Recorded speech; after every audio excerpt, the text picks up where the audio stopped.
Hello everyone, welcome to H tutor. MEG 10-ലാണ് ഞാൻ നിങ്ങളെ അസിസ്റ്റ് ചെയ്യുന്നത്.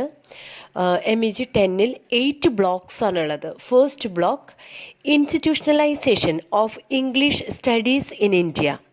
ഇൻട്രൊഡക്ഷനിലോട്ട് പോകുന്നതിന് മുൻപ് ഞാൻ നിങ്ങളോടൊരു ചോദ്യം ചോദിക്കട്ടെ.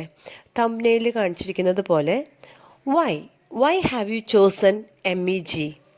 നിങ്ങൾ എന്തുകൊണ്ടാണ് പോസ്റ്റ് ഗ്രാജുവേഷൻ ഇംഗ്ലീഷ് തന്നെ സെലക്ട് ചെയ്യാൻ കാരണം? വേറെ ഏതൊക്കെ സബ്ജക്ട്സ് ഉണ്ട്, നമ്മുടെ മദർ ടങ്ങായ മലയാളമുണ്ട്. പക്ഷെ അതൊക്കെ നമ്മൾ മാറ്റി വെച്ച് ഇംഗ്ലീഷ് തന്നെ സെലക്ട് ചെയ്യാൻ കാരണം എന്താ? So what is the importance of English? നിങ്ങൾ എപ്പോഴെങ്കിലും ചിന്തിച്ചിട്ടുണ്ടോ ഈ ഇംഗ്ലീഷിൻ്റെ ഉദ്ഭവം ഇതൊക്കെ എങ്ങനെയാണ്? നിങ്ങൾക്ക് കുറച്ചൊക്കെ ഹിസ്റ്ററി അറിയായിരിക്കാം. ബ്രിട്ടീഷേഴ്സ് നമ്മുടെ നാട്ടിൽ വന്നതും നമ്മളിനൊക്കെ എത്രമാത്രം കഷ്ടപ്പെടുത്തിയിട്ടുണ്ട് നമ്മുടെ പൈനിയേഴ്സിനെ. അതെ, ആ കഥകളെല്ലാം നമുക്കറിയാം. അപ്പോൾ എങ്ങനെയാണ് അതിൻ്റെ ഉദ്ഭവം എന്നൊക്കെ ചെറിയ തോതിൽ നമുക്കറിയാം. സോ ഇൻ ദിസ് ലെസൺ നമ്മൾ ഡീറ്റെയിൽ ആയിട്ട് പഠിക്കുകയാണ് എങ്ങനെയാണ് വെസ്റ്റേണൈസ്ഡ് പീപ്പിൾ അവർ നമ്മുടെ നാട്ടിൽ വന്നതും അതുപോലെ ഈ ഇംഗ്ലീഷ് ലാംഗ്വേജ് നമുക്ക് പകർന്നു തന്നതും അത് മുഖേന നമുക്ക് വന്ന അഡ്വാൻറ്റേജസും തിരിച്ചടികളും എല്ലാം ഡീറ്റെയിൽ ആയിട്ടാണ് നമ്മൾ ഈ ക്ലാസ്സിൽ പഠിക്കാൻ പോകുന്നത്. Introduction. India is a land with various cultures and languages. It was difficult for the foreigners to establish their kingdom in India. So the European language in the midst of an alien culture like India is a mystery. It needs a close investigation and study its phenomena. Europeans ഇന്ത്യയിൽ വന്ന് trade നടത്താൻ ആഗ്രഹിച്ചിരുന്ന ഒരു സമയം ഉണ്ടായിരുന്നു. അപ്പോൾ അവരെന്താ ചെയ്തതെന്ന് വെച്ച് കഴിഞ്ഞാൽ ആദ്യം അവർ ഇന്ത്യനെ കുറിച്ച് പഠിക്കാൻ തുടങ്ങി. അങ്ങനെ ഇന്ത്യനെ കുറിച്ച് പഠനം നടത്തിയപ്പോൾ അവർക്ക് മനസ്സിലായത് ഇന്ത്യ എന്ന് പറയുന്നത് റിച്ച് കൾച്ചേഴ്സും ലാംഗ്വേജസും ഒക്കെയുള്ള ഒരു കൺട്രിയാണെന്നാണ്. അതുകൊണ്ട് തന്നെ അവർക്ക് ഡയറക്റ്റായിട്ട് ഇന്ത്യ അപ്രോച്ച് ചെയ്യാനായിട്ട് അല്ലെങ്കിൽ ഇന്ത്യയിൽ വന്ന് ട്രേഡ് നടത്തുക എന്നത് ഒരു ഇമ്പോസിബിൾ ആയിട്ടുള്ള ഒരു കാര്യമാണ് എന്നവർക്ക് മനസ്സിലായി. അപ്പോൾ എങ്ങനെയാണ് പിന്നെ അവർ ഇന്ത്യയിലോട്ട് വന്നതും ഇവിടെ അവരുടെ ഒരു കിങ്ഡം അവർ എസ്റ്റാബ്ലിഷ് ചെയ്തിരുന്നു, അതിനെക്കുറിച്ച് അതൊരു മിസ്റ്ററിയാണ്, അതൊരു രഹസ്യം ആണ് എന്നാണ് പറയുന്നത്. So let's see what it is. A language is a whole system of knowledge constructing activity. Whatever the language may be, it is an open door for the people to get connected with their natives. In case, if someone who is not a Keralite studies Malayalam, he or she becomes part of Kerala by adapting that language, culture, custom, food, dress code, etc. So, likewise, Indians who took effort in learning English in those days, they had some advantages that Indians could read literature in different countries of the world, such as Russian, American, Britain, etc. They became masters of English language. വളരെ interesting ആയിട്ടുള്ള ഒരു പാരഗ്രാഫാണിത്. കുറച്ച് ലെങ്തിയാണ്, പക്ഷേ interesting factors അടങ്ങിയിട്ടുള്ള ഒരു പാരഗ്രാഫാണ്. ഒരു ഭാഷ പഠിക്കുക എന്ന് പറയുന്നത് എളുപ്പമുള്ളൊരു കാര്യമാണോ? ഒരിക്കലും അല്ല. നമ്മളുടെ ബ്രെയിൻ നല്ല രീതിയിൽ പ്രവർത്തിച്ചിട്ടാണ് ഒത്തിരി നോളജ് ആവശ്യമുള്ളത്. Whole system of knowledge constructing ആക്ടിവിറ്റിയാണ് ഈ ഒരു ലാംഗ്വേജ് പഠിക്കുക എന്നത്. നല്ല രീതിയിൽ നമ്മുടെ ബ്രെയിനിൻ്റെ പ്രവർത്തനം നടത്തിയിട്ടാണ് ഒരു ഭാഷയൊക്കെ നമ്മൾ പഠിക്കുന്നത്. അത് ഏത് ഭാഷയാവട്ടെ, ഇംഗ്ലീഷ്, മലയാളം, തമിഴ് അങ്ങനെയൊന്നുമില്ല. ഏതൊരു ഭാഷയാവട്ടെ നമ്മൾ പഠിക്കുകയാണെങ്കിൽ അതിൽ കൂടെ ഒത്തിരി ബെനിഫിറ്റ്സ് നമുക്ക് കിട്ടുന്നുണ്ട്. ഏറ്റവും വലിയ ബെനിഫിറ്റ് എന്ന് പറയുന്നത് അവിടുത്തെ നേറ്റീവായിട്ടുള്ള ആൾക്കാർ, ആ രാജ്യത്ത് താമസിക്കുന്ന ആൾക്കാരുമായിട്ട് ഒരു ബന്ധം പുലർത്താനായിട്ട് സാധിക്കും.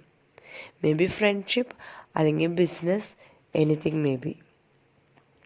ഇപ്പോൾ ഇതിനൊരു ഉദാഹരണം പറയുകയാണെങ്കിൽ, മലയാളം അറിയാത്തൊരു വ്യക്തി കേരളയിലോട്ട് വരികയാണ്. കേരളത്തിലോട്ട് വന്ന് നമ്മളുടെ ഭാഷ പഠിക്കുകയും നമ്മളുടെ കൾച്ചേഴ്സൊക്കെ അഡാപ്റ്റ് ചെയ്ത് കൾച്ചേഴ്സൊക്കെ പഠിക്കുകയൊക്കെ ചെയ്ത് ചെയ്തു കഴിഞ്ഞാൽ എന്താണ് ആ വ്യക്തിക്ക് ഉണ്ടാകുന്ന ഗുണം? മെയിൻലി വി അക്സെപ്റ്റ് ദം, നമ്മൾ അവരെ അംഗീകരിക്കും. And they become part of Kerala. കേരളത്തിലെ ഒരു പാർട്ടായിട്ട് നമ്മൾ, അല്ലെങ്കിൽ നമ്മൾ മലയാളീസ് നമ്മളുടെ ഇടയിലൊരു വ്യക്തി എന്ന നിലയിൽ അവരെ കണക്കാക്കും. It's just because of the magic of language. അപ്പോൾ ഇവിടെ ഞാൻ പറഞ്ഞു സ്റ്റാർട്ടിങ്ങിൽ ഈ ഒരു പാരഗ്രാഫ് വളരെ ഇൻട്രസ്റ്റിംഗ് ഫാക്ടറുള്ള ഒരു പാരഗ്രാഫാണെന്ന്. അത് പറയാനുള്ള കാരണം, യൂറോപ്യൻസ് ഫെയിലായിട്ടുള്ളടത്ത് വി ഇന്ത്യൻസ് വൺ. എങ്ങനെ യൂറോപ്യൻസ് ഫെയിലായത് എവിടെ? യൂറോപ്യൻസിന് ഇന്ത്യയിലോട്ട് വരാനുള്ള ഏറ്റവും വലിയ ബാരിയർ അല്ലെങ്കിൽ ബുദ്ധിമുട്ട് എന്ന് പറയുന്നത് ഈ നമ്മളുടെ ലാംഗ്വേജ് പഠിക്കുക എന്നതായിരുന്നു. പക്ഷെ നമ്മൾ അത് കൈകാര്യം ചെയ്തു വളരെ ഈസി ആയിട്ട്. Maybe there were difficulties, that's beside. പക്ഷെ നമുക്കത് ചെയ്യാൻ സാധിച്ചു. That's it. നമുക്ക് യൂറോപ്യൻ ലാംഗ്വേജ് പഠിക്കാൻ സാധിച്ചു. വെറുതെ ഒരു കമ്മ്യൂണിക്കേഷൻ ലെവലിൽ ആയിരുന്നില്ല ഇന്ത്യൻസ് യൂറോപ്യൻ ലാംഗ്വേജ് പഠിച്ചത്. We became masters of English. നമ്മൾ ഇംഗ്ലീഷ് എന്ന ലാംഗ്വേജിൽ മാസ്റ്ററി എടുക്കുകയാണ്. പിന്നെയോ അവരുടെ ലിറ്ററേച്ചേഴ്സ് നമുക്ക് വായിക്കാൻ സാധിച്ചു. ലൈക്ക് യൂറോപ്യൻ കൺട്രീസ് ആയിട്ടുള്ള റഷ്യൻ, അമേരിക്കൻ, ബ്രിട്ടൻ, അങ്ങനെ എല്ലാ സ്ഥലങ്ങളുടെയും അവർക്ക് കുറേ ലിറ്ററേച്ചേഴ്സ് ഉണ്ടായിരുന്നു. അതെല്ലാം വായിക്കാനായിട്ടും സാധിച്ചു. After 1800, English was represented as a position of power. Indians learned English, but we have to consider it as a colonial language. Orientalists are the people of eastern side. They promoted the Western language and literature. According to Macaulay, a single shelf of a good European library was worth the whole native literature of India and Arabia. 1800-കൾക്ക് ശേഷം English already നമ്മളുടെ ഇന്ത്യയിൽ ആധിപത്യം സ്ഥാപിച്ചിരുന്നു. നേരത്തെയൊക്കെ നമ്മൾ പറഞ്ഞു Indians English പഠിച്ച ആ ഫാക്ടേഴ്സും കാര്യങ്ങളും. നമ്മൾ ഒത്തിരി ബുദ്ധിമുട്ടിയൊക്കെ ഇംഗ്ലീഷ് ലാംഗ്വേജ് പഠിച്ചു. We became masters of English. പക്ഷെ അത് നമ്മളുടെ മദർ ടങ് ആണോ? No, it is a colonial language. So we were subjectives and the Europeans were superiors. അവർ സുപ്പീരിയേഴ്സും നമ്മൾ സബ്ജക്റ്റീവായി മാറിയിരുന്നു അപ്പോഴേക്കും. ഇനി ഈ ഓറിയൻ്റലിസ്റ്റ് നേരത്തെ നമ്മൾ പറഞ്ഞിരുന്നു സ്റ്റാർട്ടിങ്ങിൽ തന്നെ. ആരായിരുന്നു ഓറിയൻ്റലിസ്റ്റ്? അവർ ഈസ്റ്റേൺ സൈഡിലത്തെ ആൾക്കാർ തന്നെയാണ്. പക്ഷെ അവർക്കൊരു പവറുണ്ട്. എന്താ പവർ? അത് യൂറോപ്യൻസ് കൊടുത്തിട്ടുള്ള ഒരു പവറാണ്. അവർക്കാണ് ശരിക്കും പറഞ്ഞാൽ അവർ സെലക്റ്റീവായിട്ടുള്ള ആൾക്കാരാണ്. അവരാണ് ഇംഗ്ലീഷ് പഠിച്ചത്.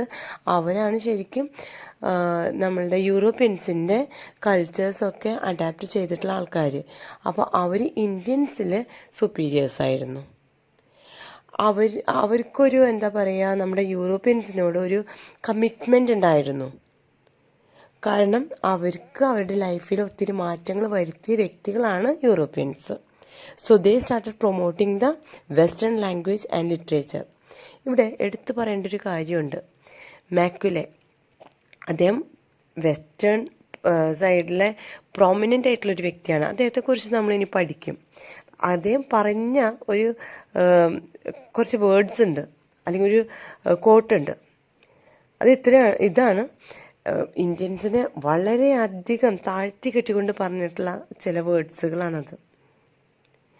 A single shelf of a good European എന്ന് വെച്ച് കഴിഞ്ഞാൽ യൂറോപ്യൻ ലൈബ്രറിയുടെ ഒരു സിംഗിൾ ഷെൽഫ് മാത്രം എടുക്കുകയാണെങ്കിൽ അത് നമ്മുടെ ഇന്ത്യയുടെയും അറേബ്യയുടെയും കംപ്ലീറ്റ് ഹോൾ ലിറ്ററേച്ചേഴ്സ്, ഓക്കെ, ഇന്ത്യയുടെയും അറേബ്യയുടെയും ഹോൾ ലിറ്ററേച്ചേഴ്സ് അത്രയാണ് ഉള്ളതെന്ന് വെച്ച് കഴിഞ്ഞാൽ I make it clear for you. Macaulay പറയുന്നത് അവരവരുടെ ലൈബ്രറിയെ അല്ലെങ്കിൽ അവരുടെ ലിറ്ററേച്ചറിനെ ഇന്ത്യയുടെ ലിറ്ററേച്ചറുമായിട്ട് കമ്പയർ ചെയ്യുകയാണ്. ഓക്കെ. ഇന്ത്യയുടെയും അറേബ്യയുടെയും ഹോൾ ലിറ്ററേച്ചേഴ്സ് എടുക്കുകയാണെങ്കിൽ, അല്ലെങ്കിൽ ഹോൾ ലിറ്ററേച്ചർ എടുക്കുകയാണെങ്കിൽ അവരുടെ ഒരു ഷെൽഫിൻ്റെ അത്ര പോലും വരില്ല, അല്ലെങ്കിൽ അത്രേ വരുന്നുള്ളൂ എന്നാണ് പറയുന്നത്. Means they have a vast knowledge, or അവർക്ക് ഒരു വളരെ വലിയ ഒരു ലിറ്ററേച്ചറിൻ്റെ സാമ്രാജ്യം തന്നെ അവർ കെട്ടിപ്പടുത്തിയിട്ടുണ്ട് എന്നാണ് മാക്കുലെ ഉദ്ദേശിക്കുന്നത്. ഹീസ് ജസ്റ്റ് മീനിങ്, അദ്ദേഹം നമ്മളെ വളരെ ചീപ്പായിട്ട് കണക്കാക്കിക്കൊണ്ടാണ് ഇപ്പോൾ സംസാരിക്കുന്നത്. എപ്പോഴും അദ്ദേഹം സംസാരിച്ചു കൊണ്ടിരിക്കുന്നത് അങ്ങനെ തന്നെയാണ്. ഓക്കെ.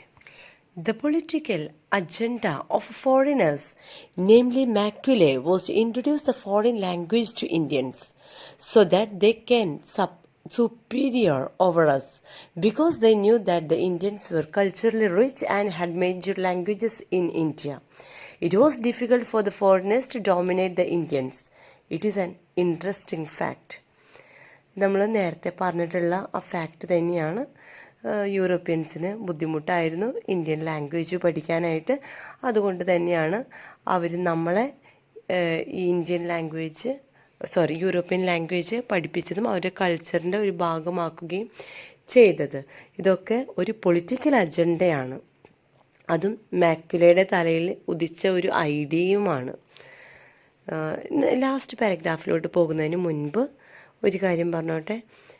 ഈ വീഡിയോ കാണുന്ന എല്ലാവരോടും പറയുകയാണ്, നിങ്ങൾക്ക് ഈ വീഡിയോ ഉപകാരപ്പെടുകയാണെങ്കിൽ സബ്സ്ക്രൈബ് ചെയ്യണം, അതുപോലെ ലൈക്ക് ചെയ്യണം. പിന്നെ നിങ്ങളുടെ കമൻ്റ് അനുസരിച്ചിട്ടായിരിക്കും എനിക്ക് എൻ്റെ വീഡിയോയിൽ ഇമ്പ്രൂവ്മെൻറ്റ്സ് വരുത്താനായിട്ട് സാധിക്കുക. And it may boost me. അപ്പോൾ kindly do it. Edward Said comments in Macaulay's book that Macaulay, speaking from a position of power, where he could translate his opinions into the decision to make an entire subcontinent of native submit to studying in a language not their own, which means that it was only an opinion of Macaulay that to teach the foreign language to Indians in order to dominate the Indians, that opinion was taken as a decision by the foreign heads. മാക്കുലയുടെ ഒരു പുസ്തകത്തിൽ Edwards comment ചെയ്യുന്നതാണ്, ഈ മാക്കുലയുടെ ഒരു opinion മാത്രമായിരുന്നു ഇന്ത്യൻസിനെ European language പഠിപ്പിക്കുക എന്നത്. അത് മുഖേന യൂറോപ്യൻസിന് ഇന്ത്യയിലോട്ട് വരാൻ സാധിച്ചതും അവർക്ക് ആവശ്യമായിട്ടുള്ള ട്രേഡും കാര്യങ്ങളൊക്കെ നടത്താൻ സാധിച്ചത് ഈ മാക്കുലയുടെ ഒരു ഒപ്പീനിയൻ കാരണം കൊണ്ടാണെന്നാണ് ഇദ്ദേഹം പറയുന്നത്. ഇനി ഈ ഒപ്പീനിയൻ അവിടെ ഡിസിഷനായിട്ട് മാറിയ കാര്യമാണ് എഡ്വേർഡ് സെഡ് പറയുന്നത്. മാക്കുലയുടെ ആ ഒരു ഒപ്പീനിയൻ അദ്ദേഹം അവിടെ വെച്ചിരുന്നില്ല. ആ ആശയം അദ്ദേഹം ഫോറിൻ ഹെഡ്സുമായി സംസാരിച്ച് അതൊരു ഡിസിഷനിലേക്ക് എത്തിച്ചേർത്തുകയാണ് ചെയ്യുന്നത്. Okay. So we R winding up here. ഇത്രയേ ഉള്ളൂ നമ്മളുടെ ഈ ഒരു ചാപ്റ്ററിലെ ഇൻട്രൊഡക്ഷൻ. ഇനി വരുന്നത് 4 phases ആണ്. ഈ ഇൻട്രൊഡക്ഷൻ പക്കയായിട്ട് പഠിച്ചിട്ടുള്ള കുട്ടികൾക്ക് നിങ്ങൾക്ക് മനസ്സിലായിട്ടുണ്ടെങ്കിൽ ഷുവർ ആൻഡ് സർട്ടൻ ആ 4 phases വളരെ ഈസി ആയിട്ട് കൈകാര്യം ചെയ്യാം, ഈസി ആയിട്ട് പഠിക്കാം. സോ ഉടനെ തന്നെ ഞാൻ അത് അപ്ലോഡ് ചെയ്യുന്നതായിരിക്കും. ഒന്നുകൂടി ഞാൻ റിക്വസ്റ്റ് ചെയ്യാണ്, സബ്സ്ക്രൈബ് ചെയ്യുക, ലൈക്ക് ചെയ്യുക. വീഡിയോ നിങ്ങൾക്ക് ഉപകാരപ്പെട്ടെങ്കിൽ മറ്റുള്ളവരുമായി ഷെയർ ചെയ്യുക. എന്തെങ്കിലും ക്വറീസ് ഉണ്ടെങ്കിൽ അത് കമൻറ്റ് ബോക്സിൽ കമൻറ്റ് ചെയ്യുക. Okay. So take care and by.